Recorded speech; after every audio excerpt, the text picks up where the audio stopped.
Hi everyone, this is Terry. Today I'm going to talk to you a little bit about Upgrade Kit 3, and we're going to talk about the new feature that's Edge to Edge Quilting. The first thing I want to show you is if you go to the Help menu and choose Video, go to Embroidery 2 and select this pattern, which was the Edge to Edge Quilting. There's a video that walks you through the process of Edge to Edge Quilting. Now, this is step by step. It's a very good video, but there are a couple of points that I want to bring out and explain to you about the video. And the first is you won't hear anything. You'll notice that she's measuring her quilt to get the width and the length.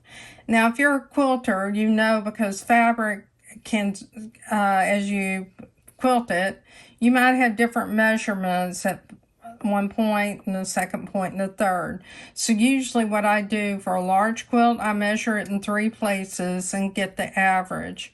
She entered the width and the length, and now she's choosing whether she wants to do a single running stitch or a triple. She's choosing a thread color that's not necessarily the color that she's going to sew out on her quilt, but something that would contrast against her background fabric. Now she'll save her design to memory, and when she saves it to memory, she's given a file.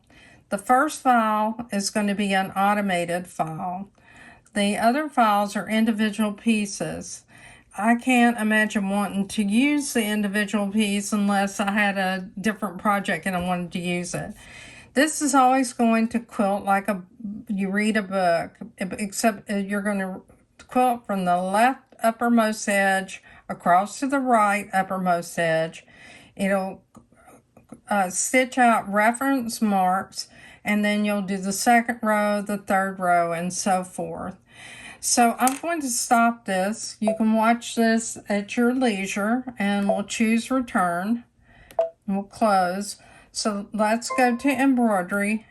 You would go to the Q menu, and you would go to number 4. You have 10 different designs that you can select from.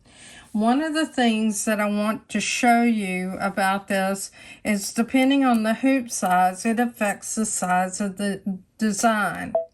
So we'll choose set, and you could have a quilt up to 118 inches wide and 118 inches tall. If you wanted to, for instance, just quilt a table runner, you would put the length of the table runner here, and you would put the width right here, and you would have 1 row of quilting for your table runner, and I'll show you that in a moment. But for a quilt, let's say our quilt is 60 inches by 60 inches and choose set. Now, if I have the 10 5/8 by 16 inch hoop, I'm going to have to rehoop this 40 times because there's 5 rows and there's 8 pieces across each row. So the design is going to be 11.56 inches high by 7.5 inches wide. This happens to be the widest width and the widest height on any design. Now to select that, you would choose select to select that hoop. But what I want to show you is how the size of the design is affected by the hoop size. So let's go to the 10 5/8 by 10 5/8. You notice you have 77 hoopings instead of 40, and your design is smaller. If you want to have a smaller, more compact design, you may want to use a smaller hoop. The new 10 by 10 hoop, which is a magnetic hoop, requires 77 hoopings. It's 11 pieces across, and there's 7 rows, and this design will be 8.26 by 5.46. If you look at the 9.5 by 14, you have the highest height, and you also have the highest width. So the 9.5 by 14, which I do on a dime magnetic hoop that's that size, would be the same size as our largest hoop for this particular design. So you can go through this and decide what size of design you want to have, if you want it to be a smaller, tighter design, or if you want it to be larger, and then select the hoop. Now, once you want to select the hoop, you choose select.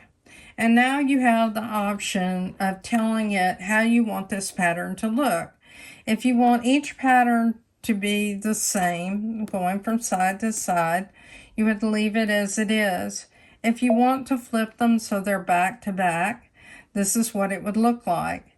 If you want to flip them so that they're end over end, this is what you would have. My favorite happens to be the fourth category because it looks the most continuous as it's going through the overall design. I would choose OK if that's what I want, and now I would choose next. So now you see that I have the 60 by 60 quilt top. It's going to take me 40 hoopings. I'm going to hoop across from left to right and continue across in rows like this. And remember, I had 8 pieces across, and I think it was 5 rows. Now I'll choose what color is going to be a good contrast color against the background of my quilt. And I'll go ahead and choose the dark green, and I'll say OK. Now I save this to memory. Actually, I'm going to cancel, and I'm going to start again. And the reason is it was on a triple stitch. So let me go back and enter my information again. So I happen to know that it was this design. I choose set 60 by 60 and 9.5 by 14. I'll select that.